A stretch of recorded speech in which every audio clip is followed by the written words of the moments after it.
আপনারা যারা অ্যাপেলেট ডিভিশনে প্র্যাকটিস করেন তারা একটা ইংরেজি শব্দ শুনেন, ফেয়ারলি টপ।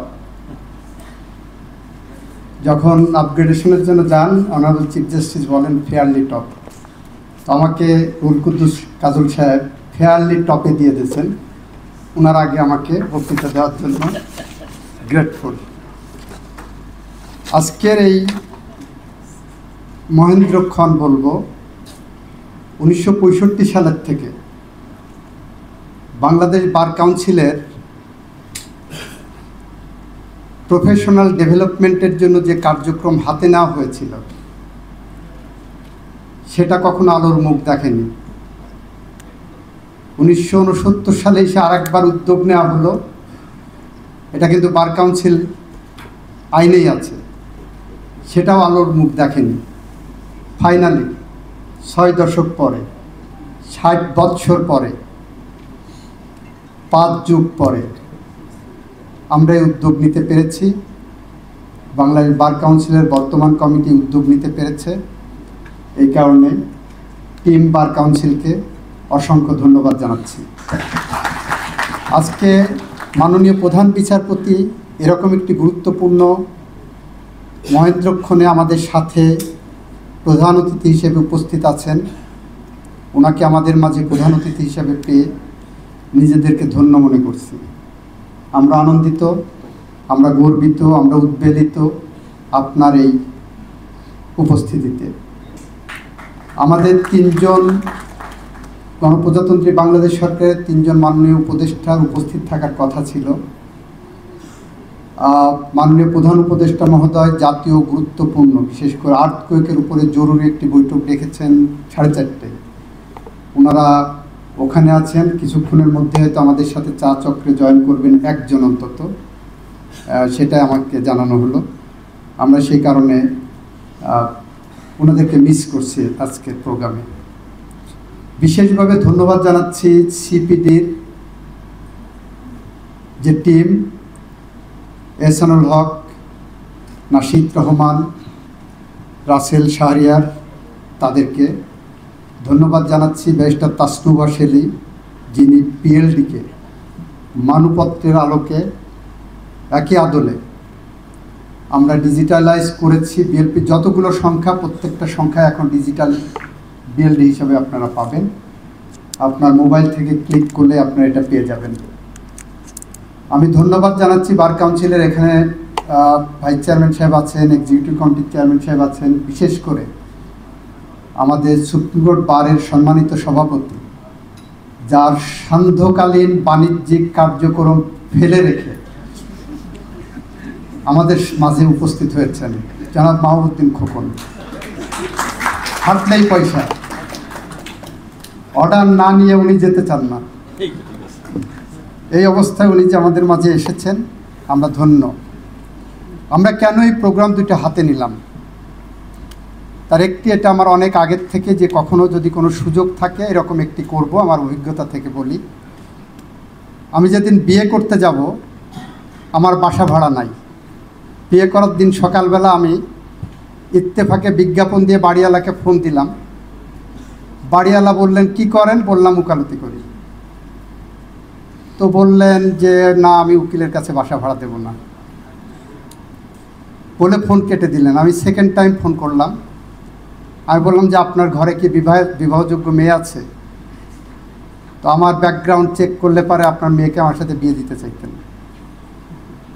তো উনি একটু হয়ে বললো যে আপনার কথাগুলো ভালোই লাগলো, ঠিক আছে, আমি আপনার জন্য বাসা রাখবো। ওই বাসায় উঠলাম। 10 বছর ছিলাম। 10 বছরের জন্য একদিনের জন্য সুযোগ দেয়নি যে লিগ্যাল প্রফেশনের লোকজনের কাছে বাড়ি ভাড়া দেওয়া যায় না, এই প্রশ্নবোধক চিহ্ন রাখার সুযোগ দেয়নি। সেদিন থেকে আমরা মনে করেছি যে আমার প্রফেশনাল জায়গায় এথিক্সের জায়গাটা অনেক বেশি করে স্ট্রং করতে হবে।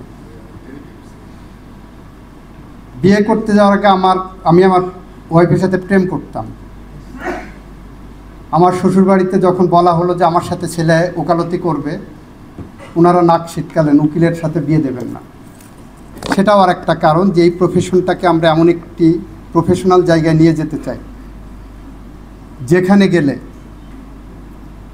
আমাদের এই প্রফেশন সম্পর্কে মানুষের শ্রদ্ধার জায়গাটা অনেক বেশি অর্জন করতে পারবেন। আমাদের বার কাউন্সিলের ভাইস চেয়ারম্যান সাহেব বলেছেন আমাদের শুধু চেক সই করা আর রেজাল্ট শিটে সই করা ছাড়া অন্য কোনো কাজ থাকে না।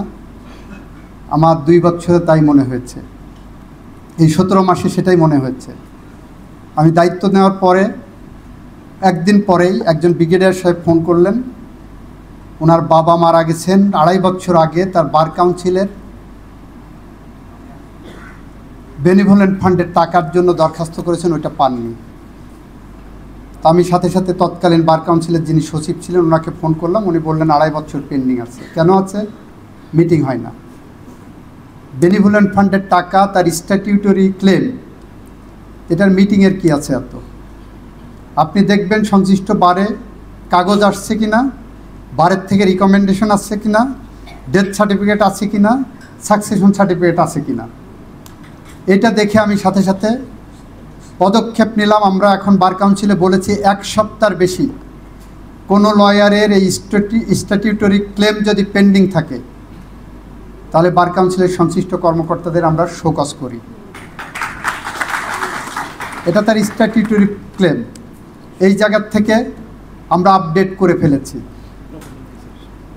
আমাদের এখানে একটিও এখন পেন্ডিং নাই বলে আমার সচিব সাহেব জানালেন, এবং কোনো শোকজ এখন পর্যন্ত করতে হয়নি এক নির্দেশনার পরে। আমরা একাডেমিক্যালি যারা ঢুকছেন অত্যন্ত দুঃখের সাথে জানাচ্ছি, গতবার আমি যখন ভাইবা বোর্ডে বসেছি, আমি 5 দিন বসলাম। 5 দিনে সর্বসাকুল্যে ব্যারিস্টার এবং পাবলিক ইউনিভার্সিটি থেকে পাশ করা সংখ্যা 20 জনের বেশি আমি পাইনি সর্বসাকুল্যে। বার কাউন্সিল পরীক্ষা সিস্টেমকে পরিবর্তন করার এখন সময় এসেছে। ইতিমধ্যে আমরা এনরোলমেন্ট কমিটিতে আলোচনা করেছি। বাইরের থেকে যে ছেলেটা পড়ালেখা করে আসছে সে কিন্তু এখানে একজন কোর্ট ক্লার্কের সাথে কম্পিটিশনে টিকবে না, কারণ বিদেশ থেকে যে কারিকুলাম ফলো করে এসছেন সেই কারিকুলাম দিয়ে যদি তাকে আপনি এমসিকিউ ভর্তি করে দেন আর রিটেন পরীক্ষা দিতে দেন, সে কিন্তু এখানে কোর্ট ক্লার্কদের সাথে টিকবে না। এবং আমরা বার কাউন্সিল ভাইবা বোর্ডে কোর্ট ক্লার্করা যারা বেসরকারি বিশ্ববিদ্যালয় থেকে পাশ করে এসে তারা সাকসেসফুলি এমসিকিউ, রিটেন এবং ভাইভাতে ভালো করেছে। আমরা এরকম একটি সিস্টেমেরও পরিবর্তন চিন্তা করছি। গতদিন আমাকে এক্সিকিউটিভ কমিটির চেয়ারম্যান রুহুল কুদ্দুস কাজল সাহেব এটা রিপিট করেছেন। আমরা নেক্সট বার কাউন্সিল মিটিংয়ে আলোচনা করব বলে আমরা চিন্তা করছি। আমাদের প্রফেশনাল ডেভেলপমেন্ট খুবই জরুরি। এখানে আমার অনেক সহকর্মীরা আছেন, হয়তো মাইন্ড করতে পারেন, এখন পর্যন্ত প্রপার একটা পিটিশন ড্রাফট করার জন্য তাদেরকে 4 তলায়, যেটা জয়নুল আবেদিন সাহেব বললেন, 4 তলার সহযোগিতা নিতে হয়। ইন্ডিপেন্ডেন্ট 10 বছর 15 বছর প্র্যাকটিস হয়ে গেছে, ইন্ডিপেন্ডেন্টলি একটা প্রপার গ্রাউন্ড এখন পর্যন্ত আর্টিকুলেট করতে পারছেন না। সেখানে মিস্টার জাস্টিস সৈয়দ রেফাত আহমেদের ইংরেজির সামনে দাঁড়িয়ে আপনারা প্র্যাকটিস করবেন, আপনাদের সেইভাবে প্রস্তুত নিতে হবে। আগামী দিনে, আগামী শতাব্দীতে, আগামী দশকে বাংলাদেশের লিগ্যাল প্রফেশন অনেক বেশি চ্যালেঞ্জিং হবে। এআই আসছে, আপনি যে কোনো প্রশ্নের উত্তর এআইকে দিয়ে আপনি নিয়ে নেবেন, কিন্তু ইনডেপথ স্টাডি করা যেটা বোঝায়, একজন লয়ার হওয়ার জন্য যে দক্ষতা দরকার সেই দক্ষতা দিনে দিনে ক্ষয়িষ্ণু ধারায় যাবে বলে মনে হচ্ছে। সেখান থেকে উত্তরণের জন্য আমাদেরকে এই প্রফেশনাল ডেভেলপমেন্ট প্রোগ্রাম যেটা আমরা হাতে নিয়েছি এটা আরও ইন্টেন্সিফাই করব। আমরা আশা করি আগামী শতাব্দীর চ্যালেঞ্জ মোকাবেলায় আমরা এমন একটি বার কাউন্সিল বা এই প্রফেশন রেখে যেতে চাই যে প্রফেশন আমাদের কোনো ব্যর্থতার দায়ভার দেখাবে না। আমরা সেই প্রফেশনে এমন এক জায়গায় যদি না রাখতে পারি তাহলে আমরা উত্তর পুরুষের ভীরু কাপুরুষের উপমা হয়ে থাকব। আমরা নিশ্চয়ই সেটা চাইব না।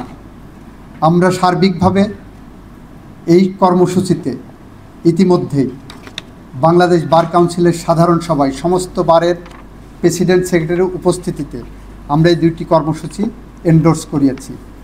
আমরা আপনাদের কাছে অনুরোধ করছি, বাংলাদেশের লিগ্যাল প্রফেশনকে উন্নত করার জন্য আপনাদের কাছ থেকে যে কোনো ধরনের সাজেশন আমরা ওয়েলকাম করব।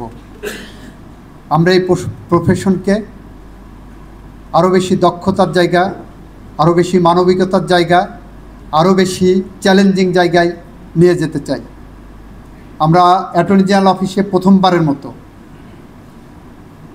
ইন্টার্নশিপ প্রোগ্রাম আমরা চালু করেছি।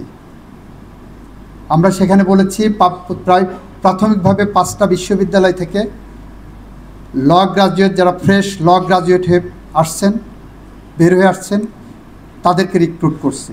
এবং রিক্রুটমেন্ট প্রক্রিয়াতে আমরা কোনো দুর্নীতি বা পিক অ্যান্ড চুজের কোনো সুযোগ রাখি নাই। আমরা বিশ্ববিদ্যালয় কর্তৃপক্ষকে বলেছি, আপনার ডিপার্টমেন্টের 1 থেকে 5-এর মধ্যে, আপনি যদি 5 জন নিই তাহলে 1 থেকে 5-এর মধ্যে যাদের রেজাল্ট তাদেরকে আমাদেরকে দেবেন। যদি 3 আসতে না পারে 6 দেন, 4 আসতে না পারলে 7 দেন। আমরা এই প্রক্রিয়ায় ইউএনডিপির সহযোগিতায় আমরা প্রথমবারের মতো ইন্টার্নশিপ প্রোগ্রাম চালু করেছি। আমাদের টার্গেট, প্রতি বছর যদি আমরা 200 ইন্টার্নসকে এইভাবে একদম ক্লোজলি হাতে কলমে শিখিয়ে দিতে পারি, এই ইন্টার্নরাই জুডিশিয়ারিতে যাক, কর্পোরেট সেক্টরে যাক, প্রফেশনে আসুক, সমস্ত জায়গায় যে কারোর থেকে ভালো করবে বলে আমাদের প্রত্যাশা থাকবে। আমি আমার বক্তব্য দীর্ঘায়িত করব না। অধীর আগ্রহে ডিকশনারি খুলে নিয়ে, কম্পিউটারে ডিকশনারি খুলে নিয়ে বাংলা এবং ইংরেজির মনোমুগ্ধকর বক্তব্য শোনার প্রত্যাশা রেখে আমি আমার বক্তব্য শেষ করছি। খোদা হাফেজ, আসসালামু আলাইকুম সবাই।